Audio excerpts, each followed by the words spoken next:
A palavra que eu quero compartilhar com você nessa noite, se eu pudesse dar um título, um tema: não desista jamais. E eu creio que essa palavra vai abençoar muito a sua vida. Parte dela eu ouvi de um pastor da África umas 2, 3 semanas atrás, mexeu muito comigo, e eu trabalhei esse texto e quero compartilhar com você nessa noite. 2 Reis capítulo 2, nós vamos ler a partir do versículo 1. 2 Reis capítulo 2, a partir do versículo 1. Veja o que está escrito nesse texto. 2 Reis capítulo 2, a partir do versículo 1. A palavra de Deus nos diz assim: quando o Senhor estava para tomar Elias ao céu no redemoinho, Elias partiu de Gilgal com Eliseu. Disse Elias a Eliseu: fica-te aqui, porque o Senhor me envia a Betel. Eliseu, porém, disse: vive o Senhor e vive a tua alma, que não te deixarei. Assim desceram a Betel. Então os filhos dos profetas que estavam em Betel saíram ao encontro de Eliseu e lhe disseram: sabes que o Senhor hoje tomará o teu senhor por sobre a tua cabeça? E ele disse: sim, eu o sei, calai-vos. E Elias lhe disse: Eliseu, fica-te aqui, porque o Senhor me envia a Jericó. Ele, porém, disse: vive o Senhor e vive a tua alma, que não te deixarei. E assim vieram a Jericó. Então os filhos dos profetas que estavam em Jericó se chegaram a Eliseu e lhe disseram: sabes que o Senhor hoje tomará o teu senhor por sobre a tua cabeça? E ele disse: sim, eu o sei, calai-vos. E Elias lhe disse: fica-te aqui, porque o Senhor me envia ao Jordão. Mas ele disse: vive o Senhor e vive a tua alma, que não te deixarei. E assim ambos foram juntos. E foram 50 homens dentre os filhos dos profetas, e pararam defronte deles, de longe. E eles dois pararam junto ao Jordão. Então Elias tomou a sua capa e, dobrando-a, feriu as águas, as quais se dividiram de uma a outra banda, e passaram ambos a pé enxuto. Havendo eles passado, Elias disse a Eliseu: pede-me o que queres que eu te faça, antes que seja tomado de ti. E disse Eliseu: peço-te que haja sobre mim dobrada a porção de teu espírito. Respondeu Elias: coisa difícil pediste. Todavia, se me vires quando for tomado de ti, se me vires subindo, há uma outra versão que diz: assim se te fará, porém se não, não se fará. Até o 11. Mais um. E indo eles caminhando e conversando, eis que um carro de fogo, com cavalos de fogo, separou um do outro, e Elias subiu ao céu num redemoinho. Até aqui a nossa leitura. Amados, nós podemos tirar muitos princípios desse texto. Eu quero trazer alguns e aplicar a sua e a minha vida nessa noite. É interessante que esse texto ele fala de muitas coisas, mas antes de entrar no texto, eu quero apenas contextualizar você. Elias era o profeta que Deus usou tremendamente. Lembra-se do episódio em que Elias confrontou os 450 profetas de Baal, os 400 profetas do poste ídolo, e ele colocou um bezerro sobre um altar e disse: aquele que fizer descer fogo do céu, esse então serve o verdadeiro Deus. Está lembrado da história? E aqueles profetas tentaram, se retalharam com facas e nada aconteceu.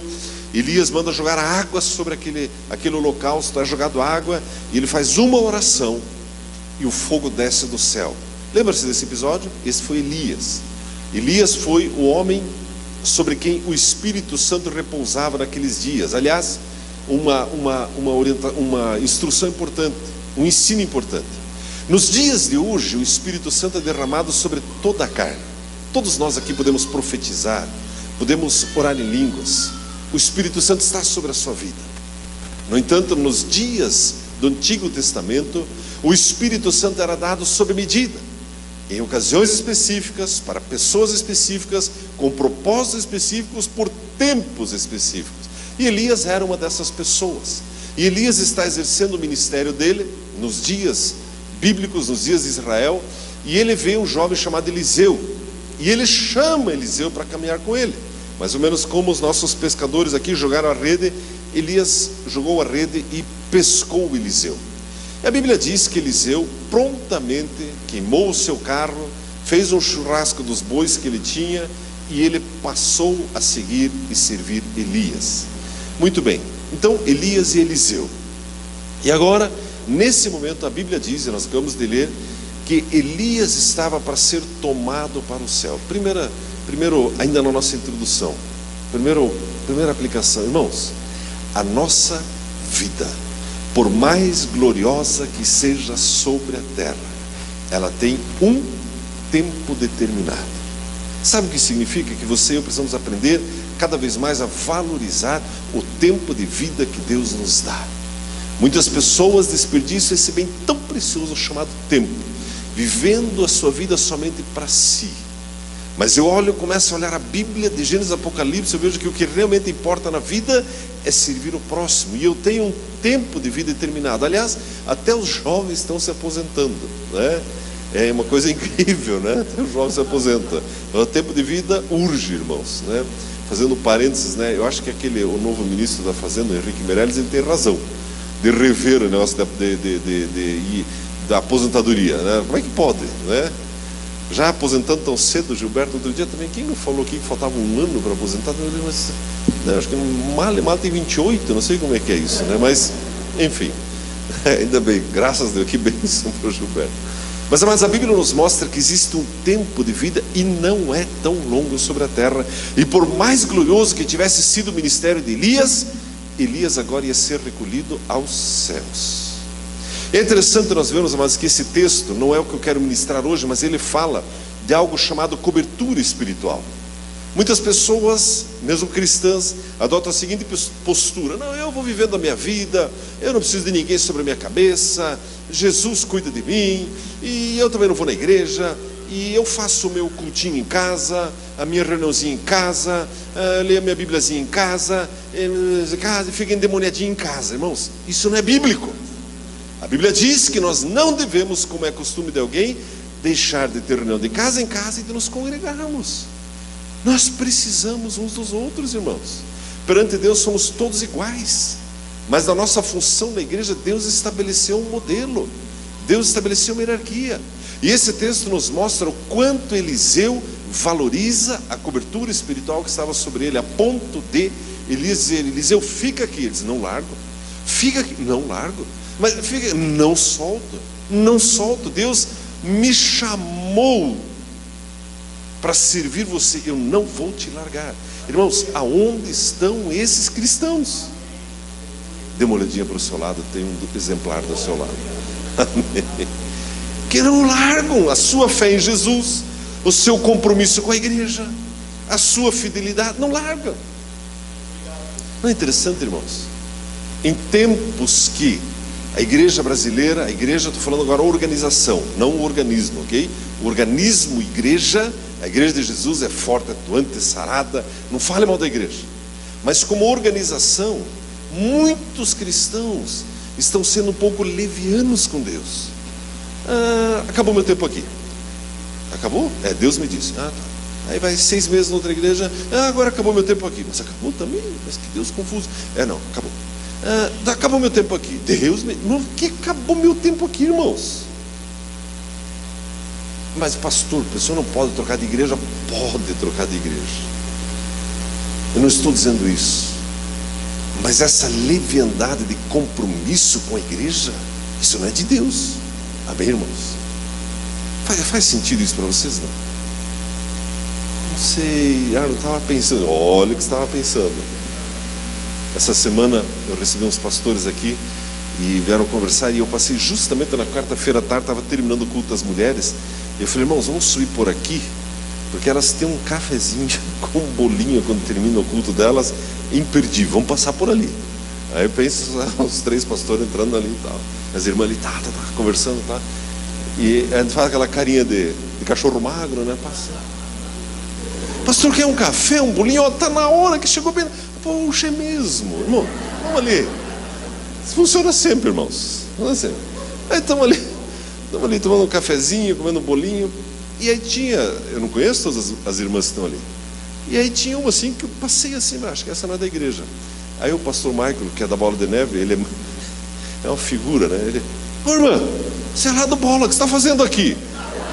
Ela: não, pastor, eu só vim visitar, só vim aqui conhecer. Tá. Vou falar para o teu chefe, vou falar para o Bigardi. Eu falei: Michael, para de fazer pressão dentro da minha igreja, Michael. Que isso? Né? Irmão, você está em casa no Bola, você está em casa na Vida Plena, você está em casa aqui, amém, irmãos? O corpo de Cristo. Irmãos, mas esse texto nos mostra a simplicidade do coração de Eliseu. Eu não vou largar você, Elias. Por que ele fez isso? Porque ele tinha algo no coração dele. E aqui eu começo a falar o que eu quero trazer para você. Ele tinha um sonho no coração dele. E a realização do sonho do coração de Eliseu passava pela cobertura espiritual dele, passava por Elias. Quando eu vejo, os pais trazendo seus filhos para IBI, os filhos produzindo, um teatro, aliás, uma performance extraordinária das crianças aqui, quando eu vejo trazendo, quando eu vejo pais levando os seus filhos lá na evangelização, numa quarta-feira à noite, levar sopa lá para as pessoas necessitadas, quando eu vejo isso, irmãos, é o que aconteceu com Eliseu. Você está plantando no coração dos seus filhos, você está preparando um campo para eles comecem a ter os sonhos de Deus para a vida deles. Se eu perguntar para você, qual é o teu sonho? Porque mais adiante, Elias pergunta para Eliseu: Eliseu, o que você quer que faça? Fala aí, o que você quer? Eliseu, eu quero uma meia água e um chevetinho 76, está tudo resolvido. O que você quer? Eliseu, o que você quer? E Eliseu, ele pede porção dobrada da unção que havia sobre Elias. Como é possível? Porque ele foi vendo Elias, ele foi se apaixonando pela unção de Elias, ele foi vendo a igreja em ação. Irmãos, quando você traz teus filhos, é isso que você está fazendo. Você está levando eles a começar a sonhar os sonhos de Deus para a vida deles. Irmãos, quantas pessoas gastam a sua vida com aquilo que é somente passageiro, quando na verdade Deus tem sonhos para você muito maiores do que você imaginamos. Vamos ver adiante na história de Eliseu. Pergunto para você: qual é o sonho de Deus para a sua vida? Qual é o sonho de Deus para as nossas vidas? É interessante nós vermos, amados, que Eliseu, ele não abriu mão do seu sonho. Por 4 vezes ele diz: tão certo como vive o Senhor, como vive a tua alma, não te deixarei. Irmãos, não desista jamais. Voltando ao texto, e até aqui a nossa introdução de 2 Reis, capítulo 2, versículo 1 diz assim: quando o Senhor estava para tomar Elias ao céu no redemoinho, Elias partiu de Gilgal com Eliseu e disse: fica até aqui. Mas nós vamos ver que Eliseu, ele tinha um sonho. Só que a Bíblia nos mostra que eles passaram por alguns lugares antes desse sonho se realizar. E isso tem muito mais a ver com você e comigo do que nós imaginamos. E esses lugares, cada um tem um significado e uma aplicação para as nossas vidas. E o primeiro lugar que eles estão, em que eles passam, chama-se Gilgal. É o primeiro lugar. O que significa Gilgal? Se você olhar a interpretação dessa palavra, fala de círculo de pedras, fala de uma roda. Mas Gilgal, amados, é um local de provar a fé. Gilgal é o lugar onde você e eu, na nossa caminhada cristã, temos a nossa fé provada. Como assim? Gilgal, amados, esse nome Gilgal foi usado por intermédio de Josué para servir de lembrete a Israel acerca do seu livramento. Coloca lá para nós, por gentileza, Josué capítulo 5, versículo 8. Josué capítulo 5, versículo 8. Depois que foram todos circuncidados, permaneceram no seu lugar no arraial até que sararam. Versículo 9 também. Disse então o Senhor a Josué: hoje revolvi sobre vós o opróbrio do Egito, pelo que se chama aquele lugar Gilgal até o dia de hoje. Amados, o povo de Israel que saiu do Egito era uma geração que não havia sido circuncidada. E quando eles chegaram em Gilgal, Gilgal era o último lugar antes deles entrarem na terra prometida, antes da conquista de Jericó. E ali foi o lugar em que aquele povo foi tratado na sua carne, como a Bíblia diz em Colossenses, nós nos despojarmos das obras da carne. E ali os homens foram circuncidados. A Bíblia diz que eles ficaram ali até que sararam. Amados, existem momentos na nossa caminhada cristã, em que você e eu entramos em algumas, eu chamo de algumas curvas ou alguns cantos da vida, em que a nossa fé é provada, a nossa verdadeira dependência do Criador. Como assim? Amados, é interessante que a Bíblia diz que sem fé é impossível agradar a Deus. E nós entramos em alguns lugares, talvez um aperto financeiro, talvez uma enfermidade no físico, talvez uma frustração em casa. Outro dia um pastor estava me falando que a filhinha criada na igreja, cresceu na igreja, e agora adolescentezinha, de repente teve lá uma saída com os meninos que não era para ter acontecido. Ele estava assim arrasado. E às vezes a gente passa por esses lugares, não passa? Já entrou algumas curvas, mas Deus, e como é que eu saio daqui? Muitos cristãos aceitam passivamente as agressões do diabo e se conformam com a doença, se conformam com o fracasso, se conformam com a derrota. Mas não você, porque você está em Gilgal, lugar onde a sua fé é provada.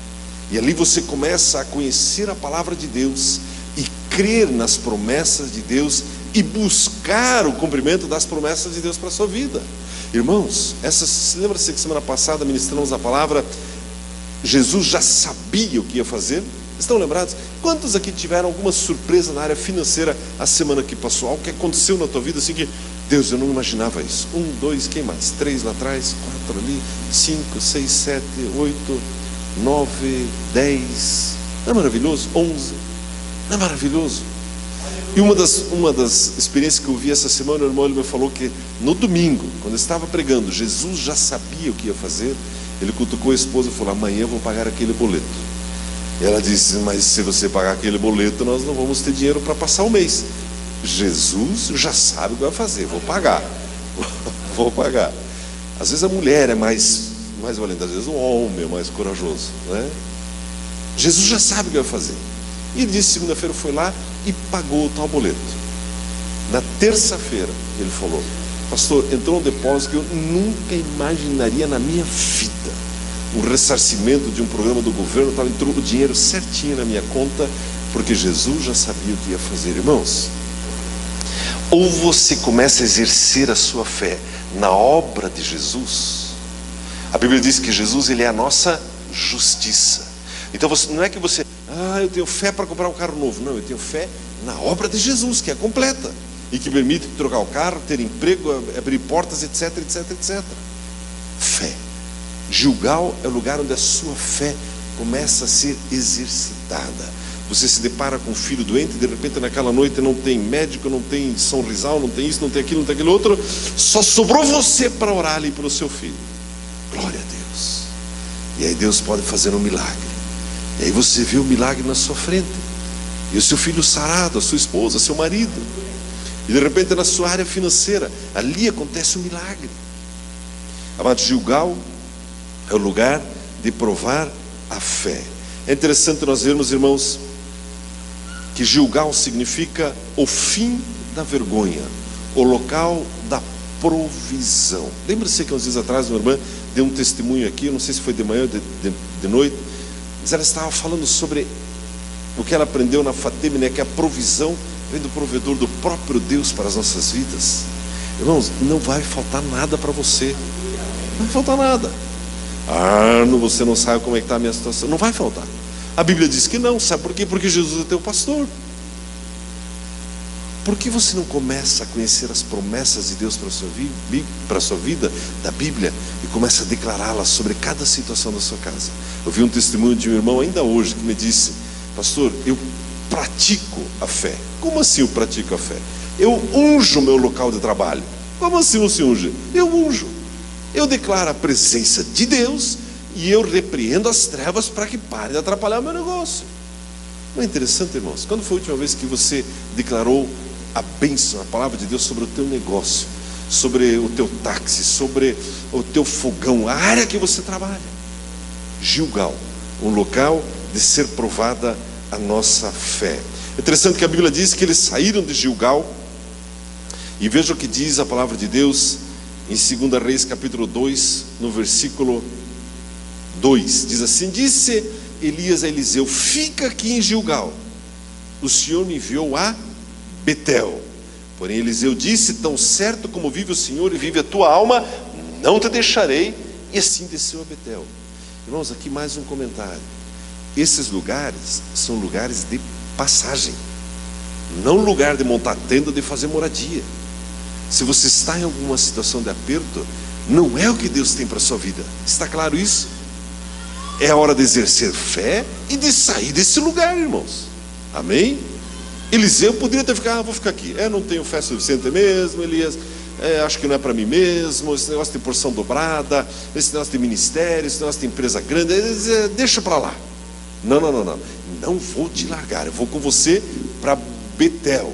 O que significa Betel? Primeiro precisamos entender que Betel distava aproximadamente 30 quilômetros de Gilgal. Não era uma caminhada qualquer. Amados, a vida cristã, isso é muito importante. Jesus já pagou o preço pela sua e minha vida. Então não preciso fazer nada. Não, para ser salvo não precisa fazer nada. Mas para valorizar a salvação que você tem, passa por santificação e passa por dedicação sua. 30 quilômetros de sandália de couro de camelo, né? Não era nenhum. Os adolescentes, qual que é o melhor tênis que existe hoje? Acho que não, Gilberto. Acho que nós dois achamos que é Nike, mas deve ter coisa melhor. Nós somos aposentados já num. O que é o melhor? Tá vendo? Eu sabia. Não sei nem falar esse troço, né? Não tinha um ASICS, um alta performance. Não tinha isso. 30 quilômetros. E lá vai o Eliseu atrás de Elias. E os filhos dos profetas dizem: olha, Elias, Eliseu, teu chefe, vai embora. Eu sei, calai-vos. O que significa isso? Ele diz: não me distraiam, não me puxe para baixo. Eu estou focado no objetivo. Eu vou cumprir o sonho de Deus para a minha vida. 30 quilômetros andando atrás de Elias. Chegaram em Betel. E o que significa Betel, amados? Betel é um lugar de aprender a submissão. É uma outra estação da vida do cristão. Existem momentos que você precisa aprender a exercer fé diante de uma adversidade, de uma luta, de uma angústia. E agora eu preciso em Betel aprender a submissão. Lembra-se que semana passada falamos sobre Filipenses capítulo 2, versículo 3? Considere o seu próximo superior a você mesmo. Amados, isso faz parte da vida do cristão. Valorizar mais a vida, o querer, o desejo do próximo, do que a minha própria vida, o meu querer e os meus desejos pessoais. Quando eu vou pegar o exemplo da festa do chocolate, eu não vou, imagine, essa é uma festa da carne. Não é da carne, mas do chocolate. Mas é para carne. Eu não vou, não sei. Não, irmão, valorize, os adolescentes estão preparando. Olha o vídeo que fizeram, vai lá e já abençoa logo os dois. Já paga 40, quanto que é? 20? 25, hoje é 20, né? Já dá logo 50. Eu quero abençoar, irmãos. É você que estabelece como você quer ser tratado. Amém, irmãos? Betel é lugar de aprender submissão. Betel é o lugar, amados, em que nós descobrimos o quão apegados às coisas passageiras você e eu estamos, ou o quão focados no eterno nós estamos. Como assim? Amados, há um texto na palavra de Deus que tem me saltado aos olhos, e por algum tempo passava direto por ele, mas ele tem me chamado a atenção. Quando Paulo, ele declara em Filipenses capítulo 4, versículo 12, quando ele diz assim: eu sei ter abundância, mas eu sei viver em necessidade. Posso todas as coisas naquele que me fortalece. Sei passar falta e sei ter abundância. Em toda maneira, em todas as coisas estou experimentado, tanto em ter fartura como em passar fome, tanto em ter abundância como em padecer necessidade. Próximo versículo 13. Posso todas as coisas naquele que me fortalece. Irmão, agora me entenda bem o que eu quero dizer agora.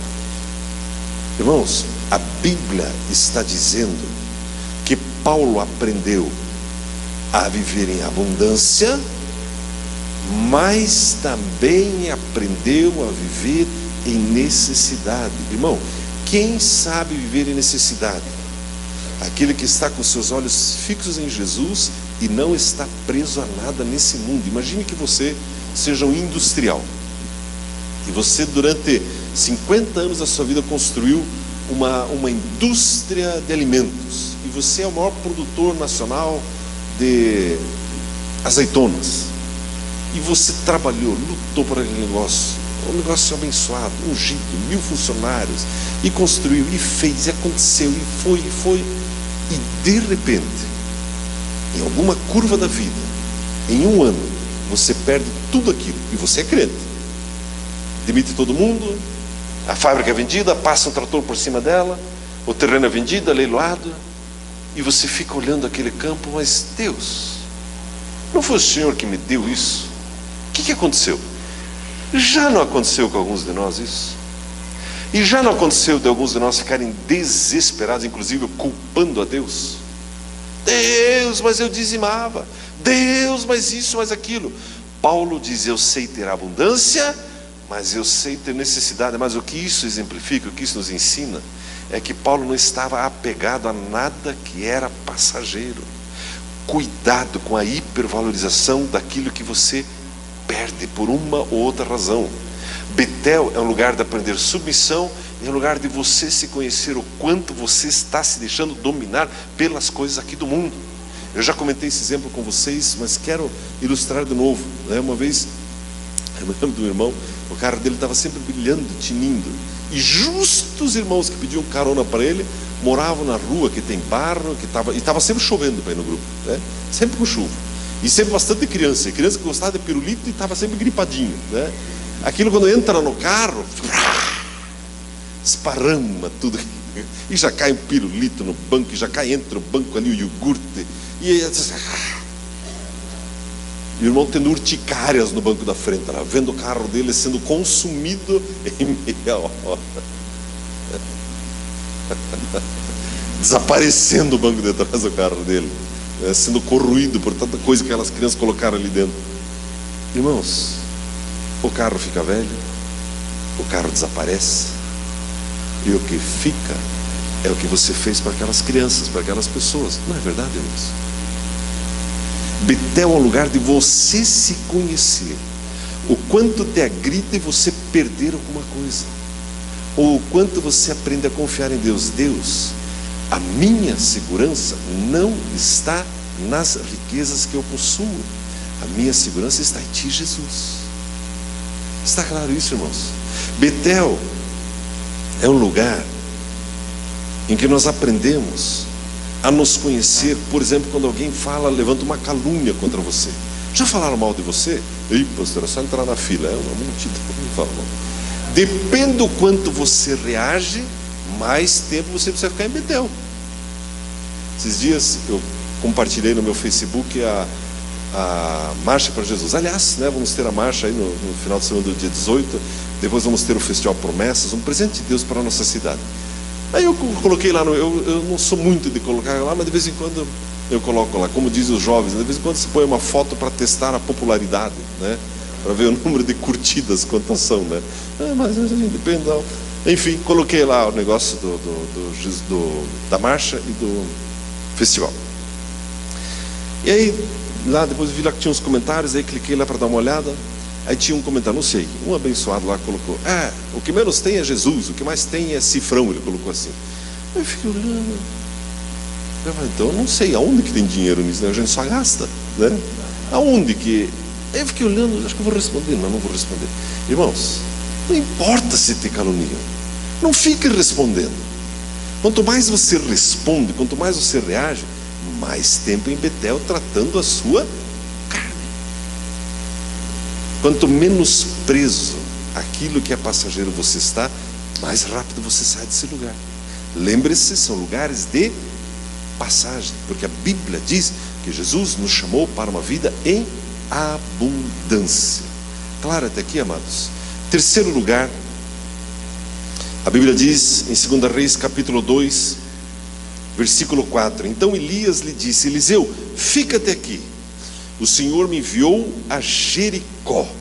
Porém ele disse: tão certo como vive o Senhor e vive a tua alma, não te deixarei.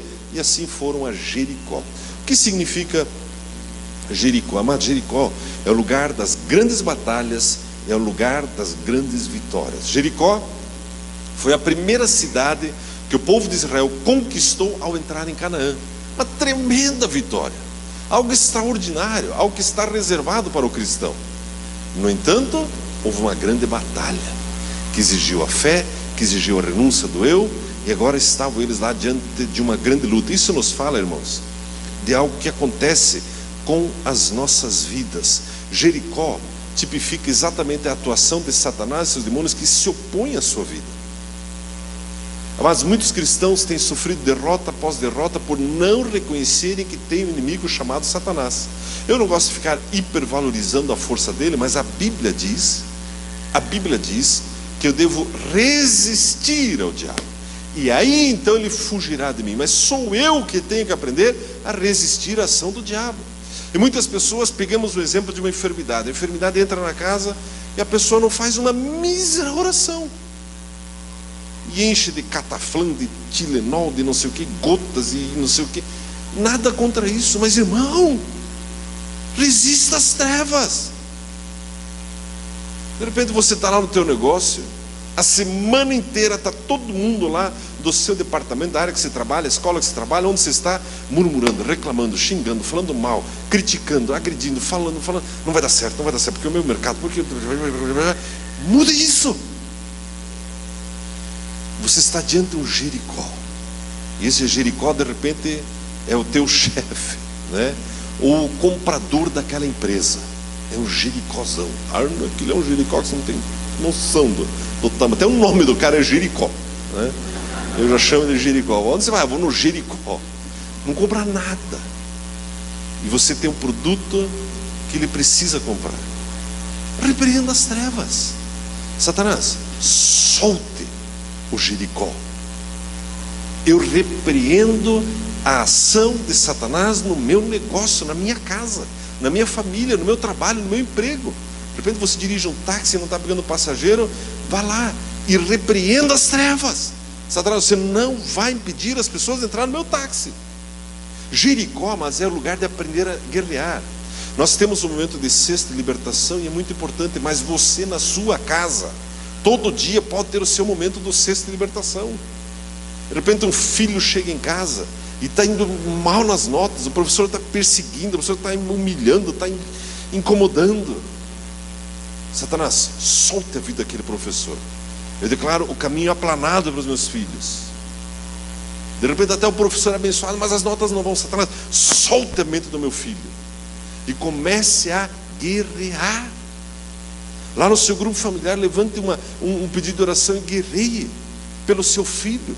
De repente o filho está nas drogas. Ah, pastor, eu já deixei de orar. É melhor que morra mesmo. Não, irmão. Eu já vi mãe dizer isso. É tempo de guerrear. Irmão, não desista nunca. Tem uma vez eu fiz um curso de liderança, talvez muitos de vocês já viram. É um desenho, uma garça, ela engole uma rã. Já viram aquele desenho? E a rã está metade para fora e metade para dentro da boca da garça. E a rã pega e ela está com as patinhas e gruda no pescoço da garça e aperta aqui, estrangula ela aqui. Não desista jamais. Não é assim mesmo? Mas é isso mesmo, irmãos. Tem crente que ao menor ventinho contrário desiste de orar. Irmão, você tem um inimigo, resista a ele. Pastor, eu não estou dormindo. Pastor, eu vejo vultos em casa. Pastor, ora por mim. Eu oro, mas você pode orar. Levanta lá na tua casa. Satanás, saia desse lugar. Repreenda ele. Irmão, é ele que tem que ter medo de você, não você dele. De repente teu filho está se batendo e tendo pesadelos e acha que tem monstro debaixo da cama e atrás do lustre, atrás da porta. Repreenda isso, vá lá, unja aquele quarto. A Bíblia diz: resisti ao diabo e ele fugirá de vós. Isso significa que se você não resistir, ele não foge, ele fica lá e fica incomodando, e fica pesando, e fica travando o teu negócio. Ah, pastor, mas é que é o ramo que eu trabalho, é o Brasil. Não é o diabo. Resista a ele. Amém, irmãos? Jericó é o lugar das grandes lutas, mas é o lugar das grandes vitórias. É interessante, amados, que em relação, isso seria uma outra ministração sobre a batalha espiritual, mas eu preciso aprender quem eu sou em Jesus e resistir às trevas, mandar embora. Irmão, não aceite passivamente as agressões do diabo contra a sua vida. Eu vi um testemunho essa semana lá do Jesus é Mais. Um grupo de jovens entrou numa casa para fazer uma oração. A pessoa foi recebendo, na hora da oração, eles deixam chamar mais pessoas, chamam mais gente para receber oração. Essa semana estava, quinta-feira, começou um retiro lá no centro de retiros, deu uma passadinha lá e deu lá um BO lá tinha lá 15 motoristas de ônibus, era um pessoal do Rio Grande do Sul, de vários lugares, retiro grande. E aí eu pensei, eu vou lá falar com esses motoristas. E tinha uns 15 assim. E estava lá jogando baralho, lá do lado da piscina, lá que você conhece lá, né? Tomando um chimarrão, sossegado ali e tal. E eu chamei, olha, por gentileza, eu quero reunir todos vocês. Uns olharam meio assim, então vem aqui, vem aqui. Aí fechei a porta, lá botei os 15 lá dentro. Eu falei, eu vim falar de Jesus para você. Você não veio por acaso para esse lugar. Eu comecei a falar, largaram o baralho, as coisas ali. Daqui a pouco vem aquela presença de Deus. Irmãos, ou você leva a presença de Deus no teu trabalho, no teu dia a dia, ou as coisas continuam como estão. E ali, né, Gersinha, de fazer inveja, cadê o Gersinha? Está ali, né? Ali, entregando a vida para Jesus, né? Termina a oração, a pessoa, mas é bom, né? Parece que sai um peso da gente. Claro que sai, irmãos. Você ora na sua casa, o peso vai embora. Ele vai embora, irmãos. Amanhã você vai chegar no seu local de trabalho. Eu não sei o que você faz, eu sei o que alguns fazem, mas eu imagino que vamos ilustrar que tenha vendedores. Quantos vendedores nós temos? Você vende alguma coisa ali, ó, muitos aqui. Você vende Mary Kay, você vende computadores, você vende comida, pastel, você vende e é bom, hein? Você vende isso, vende aquilo, e você está lá, ou no balcão do seu negócio, ou no seu carro, né, com a sua lista de visitas daquele dia, e o diabo está ali amedrontando você. Você não vai vender nada hoje. Você olha a lista de compradores do dia, esse aqui faz 6 meses que não compra, esse aqui está quebrado, esse aqui não paga, esse aqui não sei o que, eu vou para casa. Vamos, sessão da tarde que não tem jeito. Não, irmão. Não, irmão. Coloque cada cliente daqueles diante de Deus e resista o diabo. Satanás, solte essas pessoas. Elas vão comprar aquilo que eu vendo, irmãos. Você crê nisso? Ah, não, mas eu vendo fita para telex, para telégrafo, eles vão comprar. Eu vendo fita VHS, eles vão comprar. Eu vendo fita cassete, BASF 90 cromo, eles vão comprar. Eles vão comprar, irmãos. Existe uma graça de Deus sobre a tua vida. Resista às trevas. Não aceite. Aparece uma intriga no lar. Acontece, não acontece? De repente a mulher entendeu o negócio, o marido entendeu outro, o filho entendeu outro, e está todo mundo ali macambuzo, emburrado, e brabo, e chutando as coisas. Satanás, sai da minha casa. E você o resiste. A segunda maneira que se resiste é outra mensagem, ok? Mas é com aquilo que a gente chama de espírito contrário. Como assim? Alguém agride você com ódio? Ofereça amor. Pronto. Isso é batalha espiritual também. Jericó é o terceiro lugar em que Elias passa com Eliseu. Ah, está ali, ó. Olha aí, ó. Nunca desista. Lute. Amém, irmãos? Isso. Vai acabar comendo a garça ainda, hein? A roxa já. Obrigado. Irmãos, quarto e último lugar. A Bíblia diz em 2 Reis capítulo 2, depois de passarem por Gilgal, lugar de provar a fé, depois de passarem por Betel, lugar de aprender a submissão, depois de passarem por Jericó, local de batalhas e vitórias, finalmente, a Bíblia diz que eles chegaram no Jordão. Veja o que a Bíblia diz no versículo 6. Então Elias lhe disse: fica-te aqui, o Senhor me enviou ao Jordão. Mas ele disse: tão certo como vive o Senhor e vive a tua alma, não te deixarei. Assim ambos foram juntos. Amados, o Jordão, aqui o milagre aconteceu. E o texto diz, devido à hora nós não vamos ler tudo, mas o texto diz, já vimos essa parte, que Elias, ele bateu com a capa no Jordão e o Jordão se abriu. Irmão, a vida cristã, e aqui que começa a ficar bom o negócio.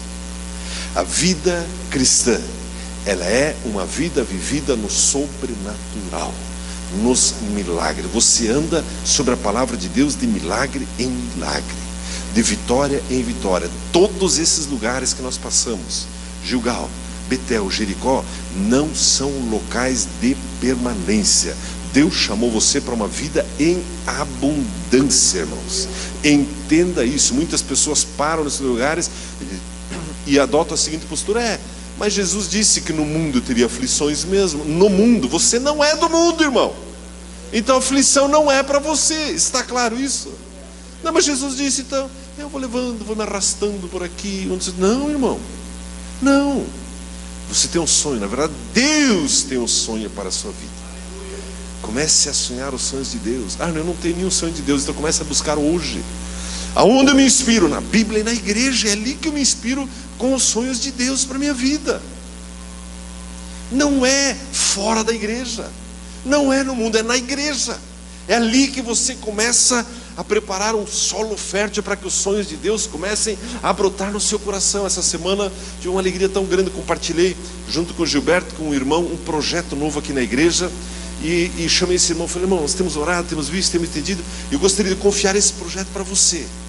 E ele, mas assim, numa alegria, dizia: eu quero, eu não sei fazer, eu estou com medo, estou apavorado, vocês me ajudam, ajuda. O que importa é que você aceite. Irmãos, os sonhos de Deus estão na igreja, não fora dela. Os sonhos de Deus estão na Bíblia, não fora dela. Eu não tenho nenhum sonho de Deus para a minha vida, pois eu declaro que a partir de hoje Deus começa a colocar um sonho no teu coração. E esse sonho vai crescer, e ele vai se cumprir, irmãos. A Bíblia diz que Elias falou para Eliseu: se você me vir subindo, vai acontecer. Também não é sobre isso que eu quero falar, mas irmãos, se você me ver subindo, não caindo. Nós, povo cristão, precisamos aprender a suportar, no sentido de sustentar uns aos outros. De repente um irmão, ou o teu pastor, ou o pastor de uma igreja cometeu um pecado, caiu em adultério, crucificam. Nós somos os primeiros a destruir as pessoas, não é assim? Eu sabia que ele era sem vergonha, eu sabia. Não, irmão, se você me vir subindo, ore para o teu pastor crescer, subir, avançar. Aí então você também desfruta da bênção. É interessante, mas não é sobre isso que eu quero falar. A Bíblia diz que Eliseu recebeu a porção dobrada. E nós? O que significa a porção dobrada? Elias, a Bíblia diz que fez 7 milagres. A Bíblia diz que Eliseu fez 14 milagres. Fez o machado flutuar, lembra da história? Ressuscitou o filho da sunamita, você lembra da história? Curou o leproso Naamã, você lembra da história? Foi tudo Eliseu. Então, se Elias fez 7, Eliseu 14, então eu vou fazer 28, é isso, porção dobrada? Aqui vem a melhor parte da mensagem, amados. Eu concluo com o texto de Atos capítulo 2, versículo 2 e 3. Coloca para nós Atos 2, versículos 2 e 3. Para nós, amados, a porção dobrada, depois do Calvário, sabe o que significa? Plenitude. Todas as bênçãos de Deus sobre as nossas vidas. Mas eu estou ainda em Gilgal, eu estou ainda em Jericó, ou eu estou passando por Betel. Irmãos, comece a orar sobre esse assunto e olhe para Atos capítulo 2. Deus tem vida em abundância para você. A Bíblia diz: de repente veio do céu um som como de um vento muito forte, e encheu toda a casa na qual estavam sentados. E viram o que parecia línguas de fogo que se separaram e pousaram sobre cada um deles. O versículo 4 diz: e todos ficaram cheios do Espírito Santo e começaram a falar em outras línguas, conforme o Espírito lhes capacitava, lhes concedia. Irmãos, sabe o que Deus tem para a sua vida? A plenitude das bênçãos de Deus, a plenitude da obra de Cristo sobre a tua casa, em todas as áreas da sua vida, vitória. É isso que Deus tem para nós. Mas o texto está falando: esse é o sonho de Deus para a sua e para a minha vida. Plenitude do Espírito Santo. Você caminhando sobre a terra seguro, feliz, confiante em toda e qualquer circunstância, e sendo uma bênção para as pessoas da sua geração. Está claro isso, amados? A Bíblia diz que Eliseu recebeu porção dobrada, e a Bíblia me ensina que eu tenho a porção plena do Espírito Santo sobre a minha vida. Mas a Bíblia diz que Eliseu fez milagres, eu vou fazer milagres. Jesus disse que você faria as obras dele e ainda maiores. Esse é você. Você faz as mesmas obras de Jesus e obras ainda maiores. Nessa noite, a ênfase da minha mensagem foi bastante em relação a você com Deus. Mas a unção plena, ela fala de você ser usado para abençoar pessoas, para abençoar multidões. Irmão, você talvez não saiba disso, mas você é a resposta da oração de muitas pessoas que hoje à noite estão clamando a um Deus que nem conhece. E você é a resposta para essas pessoas. Você crê nisso? Você recebe essa palavra no seu espírito? Eu convido você a ficar em pé então, e eu quero...